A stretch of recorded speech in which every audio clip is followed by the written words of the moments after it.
నమస్కారం మిత్రులారా, మీరంతా ఎలా ఉన్నారు?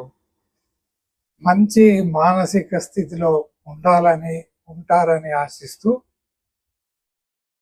ఈరోజు పెద్ద ఉపోద్ఘాతం ఏమీ లేకుండానే ఎక్కువ బోరు కొట్టించకుండా మనుషులు తమకు నచ్చిందే చేస్తారు. అంటే తమకు నచ్చినటువంటి వాటిని వెతుకుతుంటారు ఎక్కడ దొరుకుతాయని.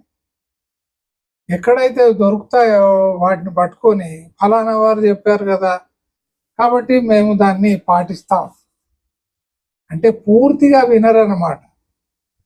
ఇప్పుడు ఒక వ్యక్తిని మీరు గురువుగా స్వీకరించారనుకోండి, అసలు ఆ గురువు మొదటి నుంచి చివరి దాకా ఏం చెప్తున్నాడు, ఏం చెప్పదలిచాడు, ఆయన మార్చి మార్చి ఏం చెప్తున్నాడు, ఎందుకు చెప్తున్నాడు, ఈ సంగతులన్నీ ఉంటాయి. కాబట్టి ఏదో ప్రభావానికి లోనై ఒకరిని తమ గురువుగానో దేవుడుగానో స్వీకరించి వాళ్ళ కొన్ని మాటలు తీసుకొని ఆ కొన్ని మాటలను పాటిస్తున్నట్టు నటించడం మనల్ని మనం మోసం చేసుకోవడం అవుతుంది అన్నమాట.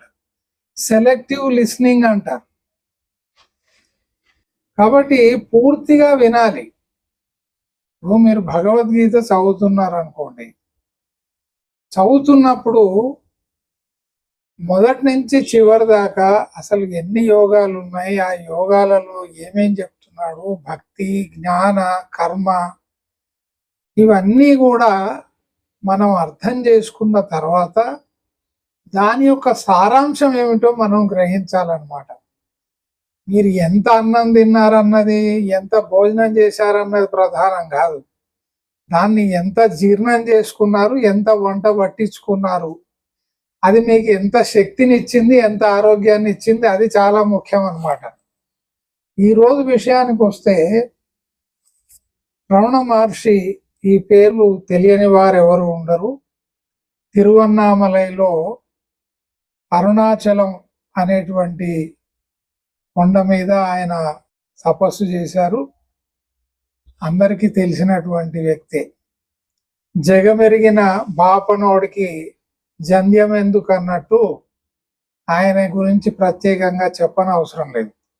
అయితే చాలా మంది నేను ఎవరు, ఆయన అన్నటువంటి ఒక ప్రధానమైనటువంటి వాక్యం ఏమిటంటే హూ యామ్ ఐ, నేను ఎవరు అనేటువంటి ఆ పదాన్ని పట్టుకొని ఇంకా దాని గురించి నూగదంపుడు ఉపన్యాసాలు ఇస్తూనే మాకు ఇది జరిగింది అది జరిగిందని చెప్పుకునే వాళ్ళని ఎంతో మందిని చూశాం.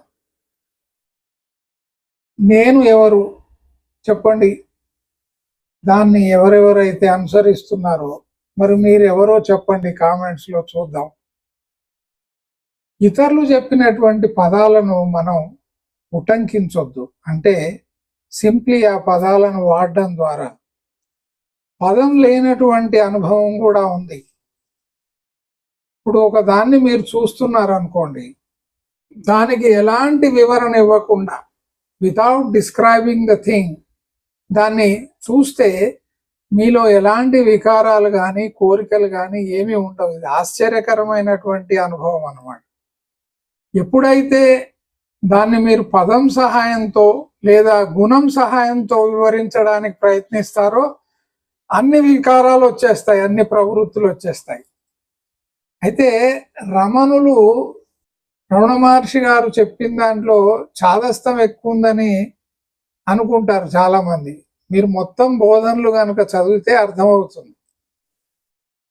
సూరి నాగమ్మ అని ఒకరు, ఆయన యొక్క భక్తురాలు, ఆమె కొండ మీద ఉంటూ తనకు కలిగినటువంటి అనుభవాలన్నింటినీ కూడా ఉత్తరాల ద్వారా తమ అన్నగారికి పంపించేది. పంపించే ముందు ఆ ఉత్తరాన్ని రమణ మహర్షి గారి చేత చదివించి, నువ్వు సరిగ్గానే రాసావు, దీంట్లో ఏది ఊహాజనితం కాదు అని అన్న తర్వాతే ఆయనకు పోస్ట్ చేసేదన్నమాట. అవన్నీ ఒక పుస్తక రూపంలో వచ్చాయి. అయితే ఈ భక్తులు ఈ మార్గాన్ని అనుసరించి ఉత్తమ గతులు పొందాలనుకునే వాళ్ళు చేసే పొరపాట్లు ఏముంటాయంటే వీళ్ళకి పైత్యం కూడా ఎక్కువగానే ఉంటుంది అన్నమాట. ఈ సూరి నాగమ్మ గారు ఒకసారి రమణ మహర్షి గారిని ఆకులతో పువ్వులతో పూజ చేయాలని అనుకుంది. దీంట్లో ప్రత్యేకత ఏముంది, అందరూ చేస్తారు కదా. అయితే ఈవిడ ఏమి తలపెట్టిందంటే రోజు తను పెట్టేటువంటి ఆకులు పువ్వులను డబల్ చేసుకుంటూ పోవడం అన్నమాట.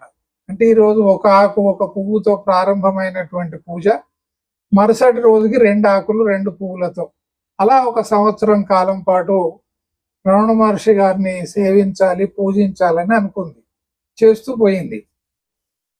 అయితే ఒకానొక సమయం ఎలా వచ్చిందంటే అవి వందల వేల సంఖ్యలోకి మారిపోయినాయి. మీరు కావాల్సితే లెక్కేసుకోండి. వేసవి వచ్చేసింది, ఆకులు పువ్వులు ఇవి లభించడం చాలా కష్టమైపోయింది. ఈమె పెద్ద అపరాధం చేసింది అనుకుంది అనమాట. అయ్యో ఎంత పెద్ద అపరాధం అయింది, నేను పూజ చేయలేకపోతున్నాను, అనుకున్న ప్రకారం అన్ని వందలాది వేలాది పుష్పాలు పత్రాలు సమర్పించలేకపోతున్నానని బాగా వ్యాకులత చెంది మనస్సు అనేటువంటిది చాలా దిగాలు పడి ఒక మానసిక క్షోభకు గురైపోయి వెళ్ళి రమణ మహర్షి గారికి చెప్పింది. ఇలా నేను తలపెట్టాను ఒక వ్రతాన్ని, ఒక పూజా విధానాన్ని. ఇప్పుడు మరి వేసవి కాలంలో ఆకులు దొరకడం లేదు, పువ్వులు దొరకడం లేదు, ఆ సంఖ్యలో మరి నాకు చాలా మానసిక క్షోభ అయిపోయింది. ఏం చేయాలంటే ఆయన ఏమన్నాడంటే, ఒక పని చేయి, నువ్వు ఆకులను గిల్లి ఎలా తెంపేదానివో అలాగే నీ చర్మం మీద గిల్లుతూ ఆ లెక్కను వేసుకో. అంటే నీకు 500 పత్రాలు కావాలనుకో, నీ శరీరాన్ని 500 సార్లు గిల్లు. అలాగే 500 పుష్పాలు కావాలనుకో, 500 సార్లు నీ రోమాలను లాగి వాటిని సమర్పించు, లేదా 500 సార్లు నీ శరీరాన్ని గిల్లుకొని నాకు సమర్పించు అన్నాడు. అప్పుడు ఆమెకు అర్థమైపోయింది ఏంటంటే మూఢభక్తి అనేది ప్రధానం కాదు, వాటికి కూడా ప్రాణం ఉంది, వాటిని మనం గిల్లినప్పుడు వాటికి కూడా బాధేస్తుంది, అవి జీవం ఉన్నటువంటి ప్రాణులే.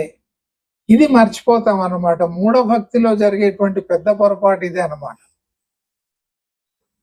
ఇప్పుడు ఎక్కడో గుడికి పోయి మనం తలనీలాలు సమర్పిస్తాం, ఎందుకు? మళ్ళీ వస్తాయని మనకు తెలుసు కాబట్టి. ఉన్న ఆస్తినంతా సమర్పించు చూద్దాం, లేదా నీలో ఉన్నటువంటి ఒక బలహీనతను సమర్పించు. చాలా మంది గంగా నదిలో మునుగుతారు. మునిగినప్పుడు కాశీలో ఏదో ఒక వారికి ఇష్టమైనటువంటి దాన్ని వదిలేస్తారు. ఇంకేం వదిలేస్తారు అనేది చెప్పడం చాలా హాస్యాస్పదంగా ఉంటుంది. ఒక ఆయన ఛాయ్ వదిలేస్తాడు, ఒక ఆయన కాఫీ వదిలేస్తాడు. ఇలా కాదు, నీలో ఉన్నటువంటి హింసను వదిలి, పోట్లాడేటువంటి స్వభావాన్ని వదిలి, స్వార్థాన్ని వదిలి, లోభితనాన్ని వదిలి, నీలో ఉన్నటువంటి అసూయను వదిలి చూద్దాం, లేదా దాచుకొని దోచుకునేటువంటి స్వభావాన్ని వదిలి. ఇది సాధ్యం, ఇది ఎవరు చెయ్యరు. చాలా తేలిగ్గా ఉండేటువంటి వాటిని వదిలేస్తారంటే తమకు అనుకూలంగా ఉన్నట్టుగానే విధి విధానాలను రూపొందించుకుంటారే తప్ప నిజమైనటువంటి మానసిక మార్పు, తమలో ఒక ఉన్నతమైనటువంటి వ్యక్తిత్వాన్ని ఆవిష్కరించుకునేటువంటి పని చెయ్యరు. ఈ శిష్యులు కూడా అలాగే ఉంటారు అన్నమాట. గురువును మించిన శిష్యులు ఉంటారు, గురువుకే పంగనామాలు పెట్టే శిష్యులు ఉంటారు. ఈ ప్రథమ శిష్యులు ఉంటారు, అధమ శిష్యులు కూడా ఉంటారు. ఇప్పుడు మాయా మత్స్యేంద్ర అని ఒక గురువు గారు ఉండేవారు. మీకు గోరఖనాథ్ గారు, యోగి గోరఖనాథ్ పేరు బాగా తెలిసి ఉంటుంది, మత్స్యేంద్రనాథ్ పేరు అంతగా తెలిసి ఉండదు. వీళ్ళంతా సాధనలు చేసి సిద్ధులు పొందినటువంటి వారు అన్నమాట.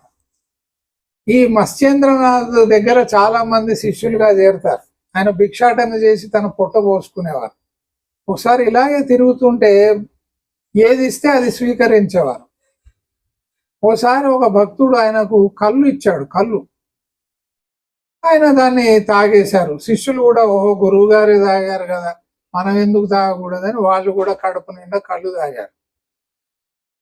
కొన్ని రోజుల తర్వాత ఒక ఈ కొలిమి పనులు చేసేవాళ్ళు ఉంటారు, ఇనుముతో అనేక పనిముట్లు చేసేవాళ్ళు, బ్లాక్ స్మిత్ అంటారు. ఆయన దగ్గరికి ఈయన భిక్షాటనకై పోతే వాడికి మత్స్యేంద్రనాథ్ అంటే పడదు, కోపం అన్నమాట. వాడు ఏం చేశాడు, సలసల కాగుతున్నటువంటి ఇనుము ఆ కొలిమిలో నుంచి తీసి ఆయనకి ఇచ్చాడు తాగడానికి. భిక్షాటనకు వచ్చావు కదా, ఇది నేను ఇస్తున్నానని. ఆయన దాన్ని సంతోషంగా స్వీకరించి తాగాడు. తాగి శిష్యుల వైపు చూసి గ్రహించండి అన్నాడు. చచ్చింది గొర్రె. కాబట్టి తేలికైన వాటిని అనుకరించడం, కొద్దిగా కష్టంగా ఉంటే దాని నుంచి పారిపోవడం అనేది మానవ స్వభావం. సో మీరేదైనా గ్రహించదలిస్తే సంపూర్ణంగా గ్రహించండి.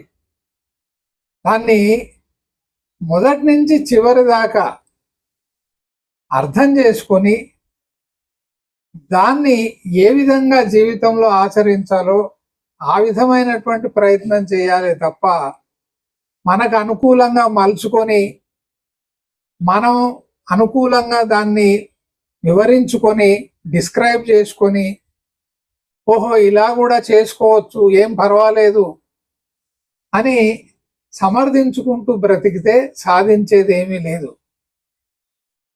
ఆలోచించండి. నమస్కారం.